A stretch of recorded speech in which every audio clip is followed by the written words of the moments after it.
no matter what everybody is doing, you know what?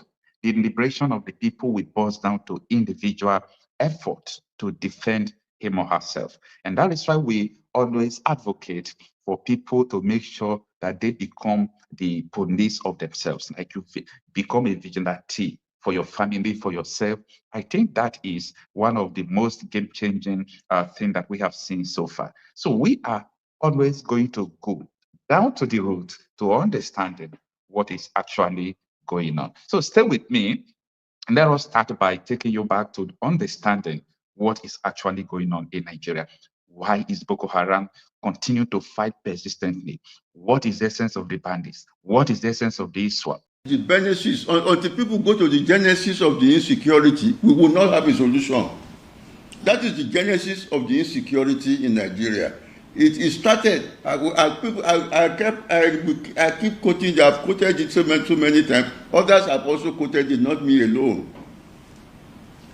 In 1960, just barely 5 months after Nigeria got independence in October, in fact, in October, I think it was 12th October 1960, the late Sardauna of Sokoto, Alhaji Samadu Bello, he said that this new nation, Nigeria, that was the word he used, should be an estate of our great-grandfather, Usman Dan Fodio. And we should never allow a change of power. He continued, the northern minorities we shall use as stepping stones, and the south we shall use as conquered territory, and we shall never allow them to rule over themselves. This ambition of the Fulanis to overrun Nigeria with their brand of Islam, which does not allow of religious tolerance, even within the Islamic faith itself, with a particular brand of Islam, so that if you don't believe in that brand of Islam, you are to be killed. Because even Yoruba Muslims, Yorubas were Muslims before Dan Fodio came to Nigeria. Islam in Yoruba land is older than Islam in the north. But we didn't take Yorubas didn't take their Islam from the north. Islam came to Yoruba land through a different route, and it predated that of the north. Even they regard Yoruba Muslims as infidels, because Yoruba Muslims are tolerant. In Yoruba land, we are very tolerant of religious differences. In families in Yoruba land, we have Muslims, we have Christians coexisting, living together, celebrating together. That is our own brand of Islam. So because of that, the Fulanis regard all of us, Christian and Muslim, as infidels. Because if you are a true Muslim, you are not supposed to live happily with a Christian. You are supposed to kill them. So I'm saying that those of us who think we are targets to be killed, but the same people who say they are the same country with us, we have a right to say no. We want to a place where we can live our own life peacefully.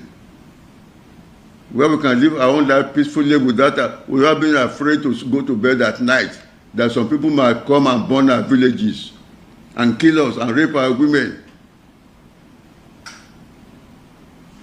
So that is why I don't blame people who are agitating for Yoruba nation, for Igbo nation, for all sorts of other things, because we are all confronted by the same terror, the same terrorism that is now ravaging Nigeria, which is based on this Fulanization agenda. The benefits, until people go to the genesis. All right. You know, it is the ambition of everyone to live in a safe nation. It is the ambition of anyone to wake up and live in a very secured and sane country. It is the ambition of everyone to live in a place where you will not be hunted down by terror. You know what this man is talking about? This man is trying to go deep. down to the root. He is saying that after the independence, Ahmadu Bello made a statement that this country that just gained independence will be the estate of our forefathers, Osman Dan Fodio. And when the name is mentioned, Osman Dan Fodio, you know what that means. It signifies conquering of territories, because that is what the man came Nigeria to do, but he did not succeed to the end. So Ahmadu Bello is telling you that this is the estate of Osman Dan Fodio. In other words, it is the same mission we have come here to do, and that is what we are going to do forever. So they will use the North as a winning tool and never allow power to depart in the North, and use the South as conquered territory. As I speak to you now, there is all out tears in Ikwere local government. Why? Because these Fulani militia have taken place in Ikwere. Condemns in the strongest terms the illegal occupation of our forest by bandits and the incessant kidnapping members of our communities, particularly the Impo, Ibrita, Omagwa, and also Omademe and others. These bandits, armed with sophisticated weapons, have made life so unbearable for our people.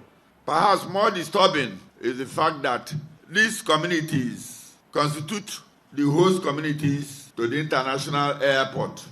That on the 8th of April 2026, these bandits unleashed their own venom over the Ipo community, in which a couple was kidnapped.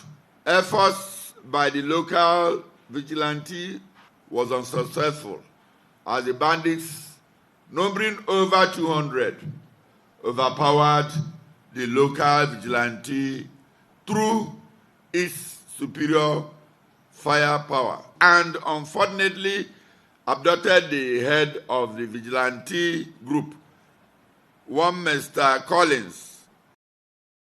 I am just laughing at Ashley Dokubo, Wike, and all these people who think that they own everything, who thinks that they can oppress the people, do whatever you want to do. Save your people are dying, the monarchs are crying, the people are already crying. Anyway, we'll see how they are going to handle that. But what this man is trying to say in essence is that, see, these people right from time had agenda, they have agenda now, and the agenda is a present continuous tense. That they have agenda.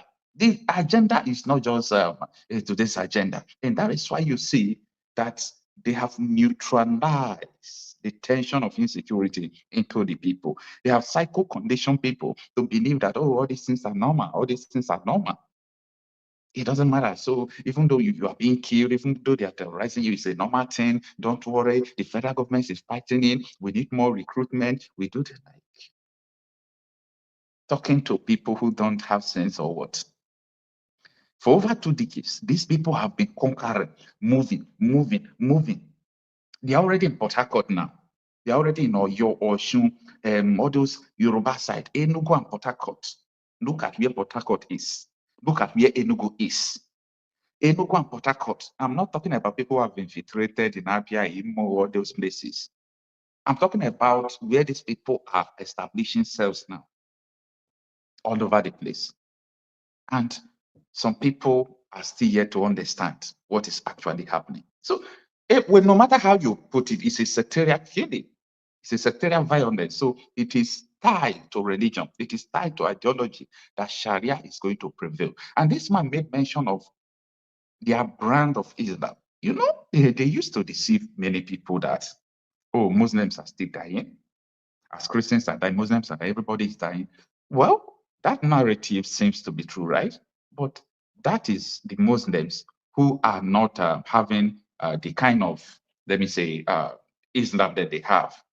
So that is what this man is trying to just explain to people, that what is going on in Nigeria today is started right from time. That is a promise, it's an agenda that they want to execute in Nigeria.